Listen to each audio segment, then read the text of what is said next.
We are in for one chaotic college football season if our predictions come through here at the Voice of College Football. Check out our live streams from last week. We went through each conference and set up our record predictions for every team in the conference for all the Power 5, and that sets us up for the conference championship games. And in this video, we are going to run through the conference championship games, the college football playoff, and also present to you our top 25 teams in college football as it stands right this second in the moment. Leave your best below in the comments section and let us know what you predict for the 2023 college football season, which, again, if this follows suit to anything close to what I'm predicting, it's going to be the most chaotic college football season that we've seen since 2007, 2008, and certainly in the college football playoff era. Keep in mind that my weekly predictions can be found at Patreon, patreon.com/MarkRogersTV. We're off to a great start. 2-0 against the spread, predicting Notre Dame to cover, USC to not cover against San Jose State. 2-0 right now against the spread. And you get the 12-pack from our media guests right here at the Voice of College Football as well.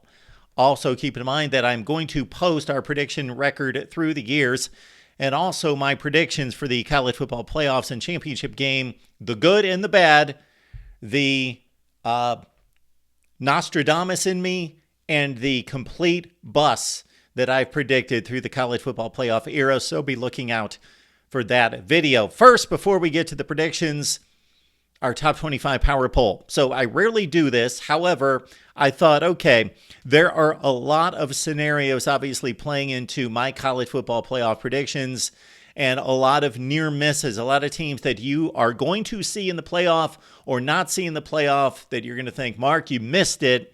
But you also have to understand how close it could be to a number of other teams either making or missing the playoff as it is each and every season. So this, as we stand right now, going into week one, is who I believe are the top 25 teams in the country. Don't get this confused with me predicting anything or making a schedule prediction. So don't go in the comments section and say, well, they've got to play them, and them. Or they get to miss them, and them on their schedule, because this has nothing to do with schedule. This is simply who I believe are the top 25 teams in the country. Not what their record is going to be, but the top 25 teams in the country right now.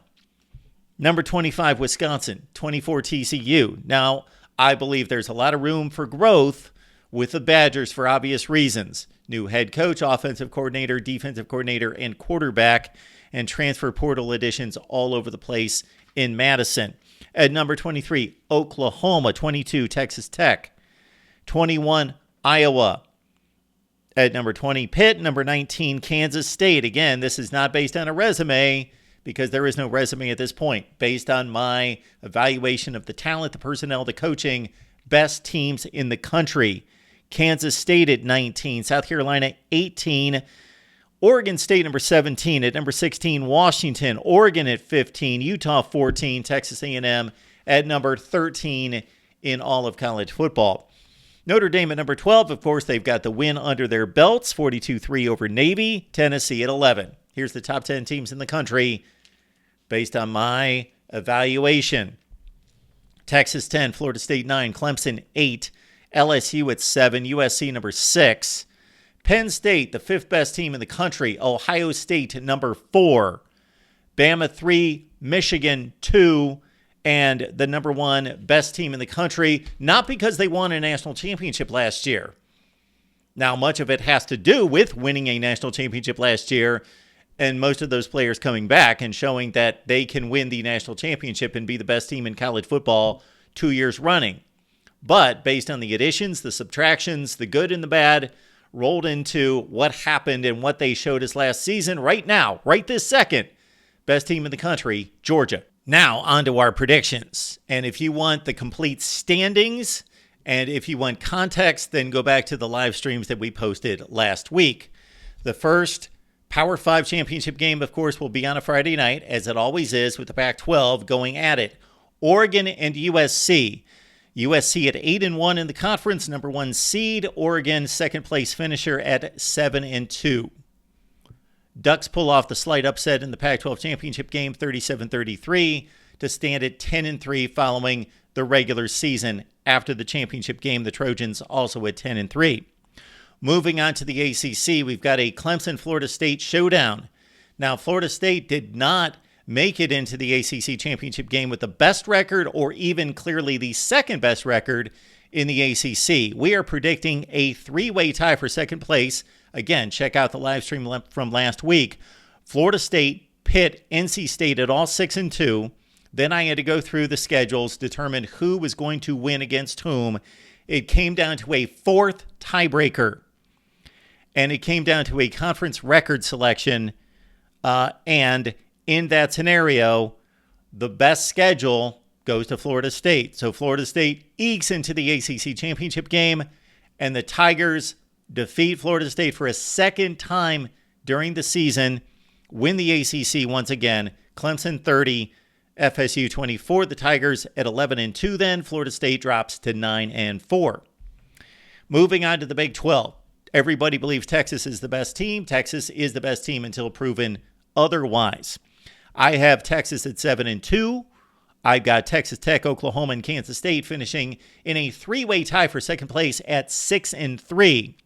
Again, we've got to go to the fourth tiebreaker to differentiate those three teams, and it comes down to Texas Tech with the best conference record, meaning their opponents in conference will finish with the best record. Therefore, Texas Tech, after defeating Texas in the final game of the regular season, will play a rematch in the conference championship game the very next week. And this time, Texas gets the payback in the championship game, winning big 41-17 over the Red Raiders. Texas concludes the season at 10-3. Texas Tech 9-4. On to the SEC. This was difficult to determine. I just stated that Georgia right now is the best football team in America, and they may very well be the best football team in America for a third straight season at the end. But I believe that they will trip up during the regular season and be 7-1 as Eastern Division champ, taking on who? I've got Bama, LSU, and Texas A&M all tied at 6-2, and I've got them splitting those games between each other. So this comes down to the third tiebreaker. And because Alabama, based on me going through the schedule and determining wins and losses, will have the best division record. So Bama goes to the SEC championship game at 6-2. And your final score from Atlanta in an upset, Bama 31, Georgia 28. That brings Bama to 11-2, Georgia to 11-2. On to the Big Ten. All right. Based on my predictions, check out the video, the live stream, and our conversation on the Big Ten standings. We've got Ohio State and Michigan tied at 8-1 in the conference.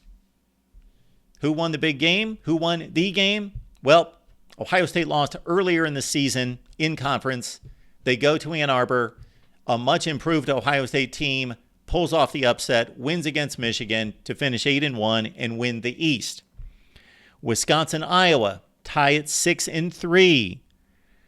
They've got a game in Madison. And even though I believe right this second that Iowa's the better team, I believe Wisconsin will improve and get better. And by the end of the season, be the best team in the Western Division. So your Big Ten championship game, circa 2014, circa 2017, circa 2019. The most common Big Ten championship game for a fourth time, Ohio State and Wisconsin. Buckeyes win it 31-20 to finish 11-2. Wisconsin falls to 9-4. So when you put it all together, it's not easy. It's a logjam. Your conference champions, Ohio State, Bama, Clemson, all 11-2. Oregon and Texas at 10-3. Your best of the rest, non-championship winners. Michigan's got the best record in all of college football at 11-1. Followed by Georgia at 11-2, and then a glut of 10-2 teams, including Texas A&M, LSU, Notre Dame, and Penn State, all your 10-2 teams in college football. So, what would the College Football Playoff Selection Committee do under those circumstances? Well, They've got 3 teams that won conference championships with 2 losses. So I believe they're going to go with Bama as the SEC champion as the 1 seed. Ohio State is the 2 seed, Big Ten champion. Clemson, the next best conference champion in the eyes of the playoff committee at 11-2, the 3 seed. Now it comes down to, even though Georgia's got a better schedule, Texas A&M, LSU, Notre Dame, Penn State all have better schedules than Michigan. Michigan's got the best record in the country.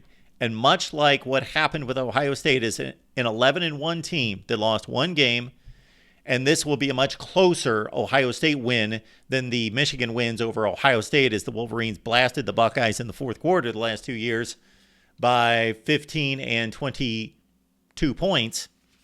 Michigan loses close, and therefore they are safe, and they get the 4 seed in the playoffs. So 1 seed Bama, 2 seed Ohio State, 3 seed Clemson, 4 seed is Michigan. So we've got a Bama-Michigan semifinal matchup, and Alabama wins that game over Michigan.